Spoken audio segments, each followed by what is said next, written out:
اعوذ باللہ من الشیطان الرجیم بسم اللہ الرحمن الرحیم لا يسأل عما يفعل وهم يسألون۔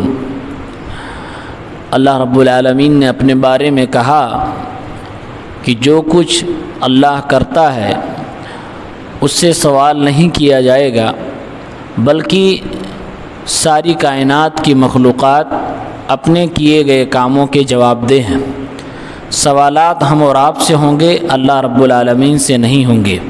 وہ جو چاہے، جیسا چاہے، جب چاہے، جس کے حق میں چاہے، جس کے مخالفت میں چاہے، جو کرنا چاہے کر سکتا ہے۔ اللہ تعالیٰ کی اسماء الحسنی میں سے دو نام المقدم اور المؤخر بھی ہے۔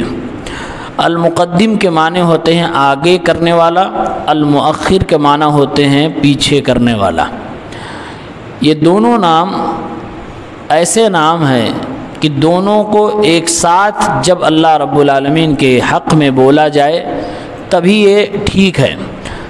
ان دونوں میں سے کوئی ایک نام اکیلا اللہ رب العالمین کے لیے نہیں بول سکتے ہیں۔ جیسے کوئی صرف اللہ رب العالمین کے لیے المقدم کہے اور المؤخر نہ مانے تو یہ صحیح نہیں ہے، المؤخر کہے المقدم نہ مانے تو یہ بھی صحیح نہیں ہے۔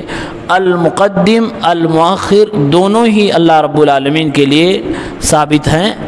یہ دونوں نام قرآن میں تو نہیں آئے ہیں، البتہ کئی حدیثوں میں اس کا ذکر ہے۔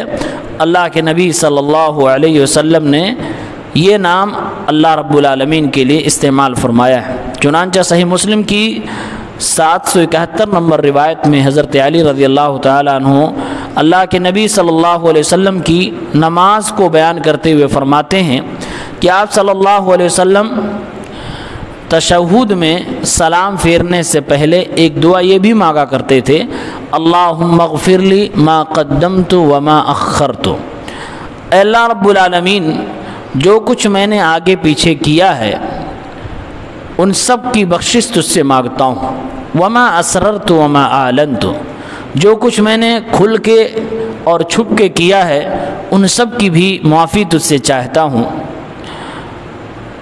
وما انت اعلم به منی، اور ان تمام گناہوں کی معافی چاہتا ہوں جس کو تو مجھ سے بہتر جانتا ہے۔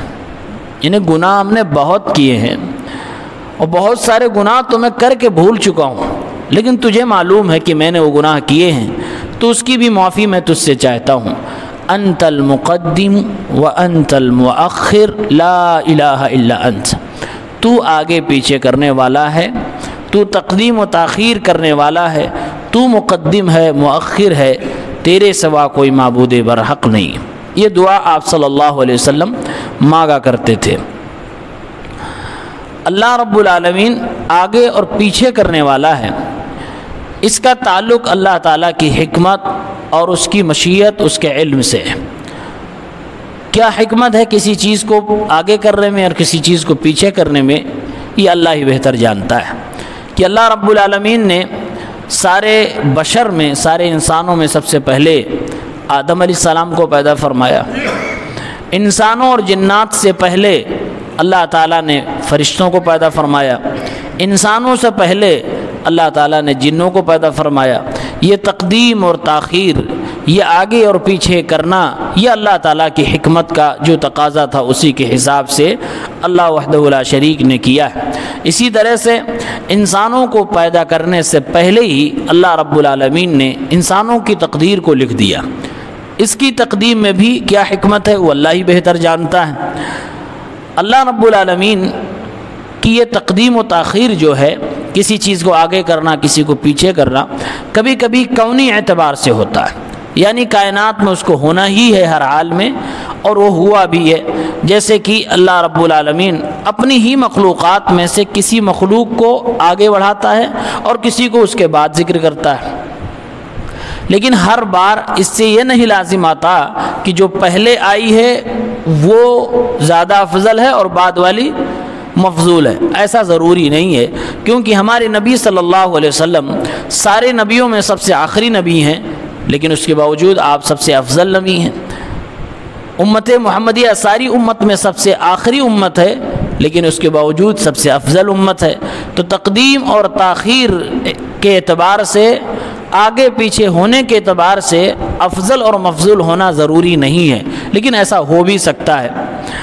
اللہ رب العالمین شرعی اعتبار سے بھی کبھی کبھار تقدیم و تاخیر کرتا ہے۔ مثلا اللہ رب العالمین نے نبیوں میں درجات بلند کیے، اور اللہ نے ایک نبی کو دوسرے نبی پہ فوقیت دی، ہمارے نبی صلی اللہ علیہ وسلم کو دوسرے نبیوں پہ فوقیت دی۔ تو یہ درجہ بندی جو اللہ نے کی ہے، یہ اس کی حکمت کا تقاضا ہے۔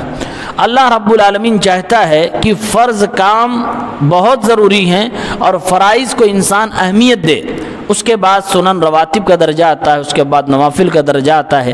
تو یہ جو درجہ بندی شریعت کے اندر کی گئی ہے، یہ بھی مقصود ہے، اس کا ہمیں لحاظ کرنا چاہیے۔ اب ایسا نہ ہو کہ کوئی شخص نوافل اور سنتوں کا خوب اہتمام کر رہا ہے لیکن فرض کا اہتمام ہی نہیں کر رہا ہے، تو ایسا شخص حکمت سے خالی ہے، اور ایسے شخص کے اندر شرعی دور اندیشی اور شرعی سمجھ نہیں ہے۔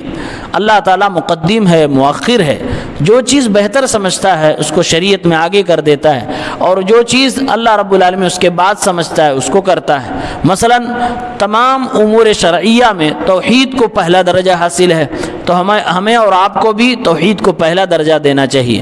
اس کے بعد نماز کو حاصل ہے تو نماز کو دینا چاہیے، زکوٰۃ کو حاصل ہے تو زکوٰۃ کو دینا چاہیے۔ یہ درجہ بندی جو شریعت میں دی گئی ہے، وہ ہمیں اور آپ کو اسی اعتبار سے تسلیم کرنا چاہیے اور اسی اعتبار سے عمل بھی کرنا چاہیے۔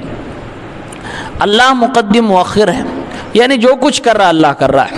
انسانوں ہی میں اللہ تعالیٰ ایک بھائی کو آگے بڑھا رہا ہے اور دوسرے کو اس سے پیچھے کر دے رہا ہے، ایک پڑوسی کو آگے بڑھا رہا ہے، دوسرے پڑوسی کو اس کے پیچھے کر دے رہا ہے، جبکہ ہم زمین پہ دیکھ رہے ہیں کہ دونوں یکساں محنت کر رہے ہیں، دونوں کی کوشش ایک ساتھ ہے، دونوں کا بزنس کاروبار ایک ہی طرح کا ہے، لیکن کرنے والا اللہ رب العالمین ہے۔ تلک الایام نداولها بین الناس، اللہ تعالیٰ ایک ہی انسان کے حالات میں آگے پیچھے کرتا رہتا ہے، کبھی اسی انسان کو اتنی ہی محنت میں بہت کچھ عطا فرما دیتا ہے، اور کبھی کبھی اسی انسان کو اتنی ہی محنت میں اس کے کھانے بھر کا بھی نہیں ہوتا ہے۔ تو یہ سب اللہ رب العالمین کی حکمت کا تقاضا ہے، اور اللہ ہی بہتر جانتا ہے کہ وہ ایسا کیوں کرتا ہے، لیکن اللہ رب العالمین یہ سب کچھ کرتا ہے۔ پھر بھی ہمیں اور آپ کو کرنے کا کام یہ ہے کہ یہ عقیدہ رکھتے ہوئے کہ اللہ تعالیٰ ہی تقدیم و تاخیر کرتا ہے، اس کے باوجود ہم سے جو مطالبہ کیا گیا ہے وہ کرنا چاہیے۔ کیا مطالبہ کیا گیا ہے؟ کہ ہم اسباب کو اختیار کریں اور پھر روزی روٹی کے لیے جو کوشش کرنی ہے وہ کریں۔ ہم اللہ رب العالمین پہ بھروسہ کریں، جنت و جہنم کے ہونے کا یقین کریں، لیکن اس کے لیے جو اعمال بتائے گئے ہیں وہ کریں۔ جہنم سے جو بچنے کے لیے کہا گیا وہ اعمال چھوڑ دیں اور جنت میں لے جانے والے اعمال کو اختیار کریں۔ چنانچہ قرآن میں اللہ تعالیٰ نے کہا لمن شاء منکم ان یتقدم او یتأخر، تم میں سے جو چاہتا ہے آگے بڑھ جائے یا پیچھے ہو جائے، یعنی اللہ رب العالمین آگے بڑھنے اور پیچھے ہو جانے کو انسان کی مشیت پہ ڈال رہا ہے۔ گویا کہ اللہ یہ فرما رہا ہے کہ تمہارے ہاتھ میں بھی کچھ پاور ہے، تم چاہو تو جنت کی طرف آگے بڑھ جاؤ، تم چاہو تو جہنم کی طرف آگے بڑھ جاؤ۔ میرا کام ہے ہم نے راستہ دکھا دیا، تمہیں بتا دیا کہ یہ حق کا راستہ، یہ باطل کا راستہ، یہ جنت کا راستہ، یہ جہنم کا راستہ ہے۔ لمن شاء منکم ان یتقدم او یتأخر، یعنی انسان وہ سارے کام کرے جو انسان کو جنت کے قریب کرتے ہیں، اور وہ سارے کام چھوڑ دے جو انسان کو جہنم کے قریب کرتے ہیں۔ اس نام پر ایمان رکھنے کا ایک اثر مرتب ہوتا ہے ہمارے اوپر کہ اللہ رب العالمین نے جس کو آگے بڑھایا ہے اسے ہم آگے بڑھائیں، جس کو اللہ نے پیچھے کر دیا ہے شرعی اعتبار سے اس کو ہم اسی درجے پہ رکھیں۔ چنانچہ اللہ کے نبی صلی اللہ علیہ وسلم اس کا بہت خیال کیا کرتے تھے۔ آپ صلی اللہ علیہ وسلم سے پوچھا گیا کہ اللہ کے نبی صلی اللہ علیہ وسلم ہم لوگ سعی بین الصفا والمروہ کرنے جا رہے ہیں، صفا اور مروہ کے درمیان دوڑ لگانے جا رہے ہیں، شروعات کہاں سے کریں؟ صفا سے کریں کہ مروہ سے کریں؟ آپ صلی اللہ علیہ وسلم نے قرآن کی آیت سے استدلال فرمایا ان الصفا والمروہ من شعائر اللہ۔ اللہ تعالیٰ نے اپنے کلام میں پہلے صفا کا ذکر کیا ہے پھر مروہ کا ذکر کیا۔ آپ نے یہ باریک استدلال فرماتے ہوئے فرمایا نبدأ بما بدأ اللہ بہ، ہم وہیں سے شروع کریں گے جہاں سے اللہ نے شروع کیا، مطلب پہلے صفا پہ جائیں گے، وہاں سے پھر ہم شروعات کریں گے اپنی سعی اور اس دوڑ کی۔ چنانچہ اللہ کے نبی نے ایک عملی نمونہ دیا کہ اللہ نے جس چیز کو آگے بڑھا دیا ہے اسے ہمیں آگے کرنا ہے، اور جس چیز کو اللہ نے پیچھے کر دیا ہمیں اس کے بعد اس کو رکھنا ہے۔ ایک اور مثال دیکھیے، وضو ہم اور آپ کرتے ہیں، وضو کی جو ترتیب ہے، انسان اگر سوچے تو یہ بھی سوچ سکتا ہے کہ وضو کے اعضاء ہمیں دھلنے ہیں، ترتیب ضروری نہیں ہونی چاہیے، لیکن شریعت میں ترتیب ضروری رکھی گئی ہے کہ انسان پہلے چہرے کو دھلے گا، پھر ہاتھ کو دھلے گا، پھر اس کے بعد وہ سر کو پھر واپس جا کے مسح کرے گا۔ اگر انسان سوچے نہیں کہ پہلے میں سر مسح کروں گا، پھر اس کے بعد ہاتھ دھلوں گا، پھر اس کے بعد لاسٹ میں اپنا پورا چہرہ دھلوں گا، ترتیب الٹ پلٹ دے تو اس کے وضو ہی نہیں ہوگا، کیونکہ وضو کے اندر ترتیب فرض ہے، ترتیب واجب ہے، اسی ترتیب سے ہمیں وضو کرنا ہے۔ آپ صلی اللہ علیہ وسلم نے ایسا کیوں کیا؟ کیونکہ قرآن کریم میں اللہ رب العالمین نے جب وضو کا حکم فرمایا ہے، یا ایھا الذین آمنوا اذا قمتم الی الصلاۃ فاغسلوا وجوہکم وایدیکم الی المرافق وامسحوا برؤوسکم، اللہ تعالیٰ نے پہلے چہرے کا ذکر فرمایا، پھر اس کے بعد اللہ نے ہاتھ کا ذکر کیا ہے، پھر اس کے بعد اللہ تعالیٰ نے سر کے مسح کا، اس کے بعد پیر کو دھلنے کا ذکر کیا ہے۔ تو جس ترتیب سے اللہ نے ذکر کیا ہے اسی ترتیب سے ہمارے نبی نے وضو پوری زندگی کیا ہے۔ ایک بار بھی آپ کے پوری زندگی کے وضو میں اس ترتیب کی مخالفت نہیں ہوئی جو اللہ تعالیٰ نے ترتیب دی تھی۔ گویا کہ اللہ کے نبی صلی اللہ علیہ وسلم اس کا بہت خیال کیا کرتے تھے کہ جو ترتیب اللہ دیتا تھا اسی ترتیب سے آپ صلی اللہ علیہ وسلم رہتے تھے۔ جس کو اللہ آگے بڑھاتا تھا اللہ کے نبی بھی اس کو آگے رکھتے تھے، اور جس کو اللہ رب العالمین تاخیر کرتا تھا، مؤخر کر دیتا تھا، اللہ کے نبی صلی اللہ علیہ وسلم اس کو بھی پیچھے ہی رکھتے تھے۔ اسی لیے ہمیں اور آپ کو بھی ایسے ہی کرنا چاہیے۔ ایک اور نمونہ دیکھیں، آپ صلی اللہ علیہ وسلم نے اپنی زندگی میں اپنے مصلی پہ جگہ کس کو دی؟ ابو بکر صدیق رضی اللہ تعالیٰ عنہ کو۔ گویا کہ اللہ کے نبی نے تمام صحابہ کرام میں ابو بکر صدیق کو آگے بڑھایا ہے، یہاں تک کہ اپنے مصلی کے لیے آگے بڑھایا ہے۔ امت کو بھی یہ فرض بنتا ہے کہ ابو بکر صدیق کو آگے بڑھائیں، ابو بکر صدیق رضی اللہ تعالیٰ عنہ کو آگے بڑھائیں۔ اس سے بقیہ خلفائے راشدین کی کوئی توہین نہیں ہے یا ان کی فضیلت کم ہو جائے گی، نہیں، اس میں یہی اصول نافذ ہوتا ہے جو آپ صلی اللہ علیہ وسلم نے پوری زندگی کر کے دکھایا۔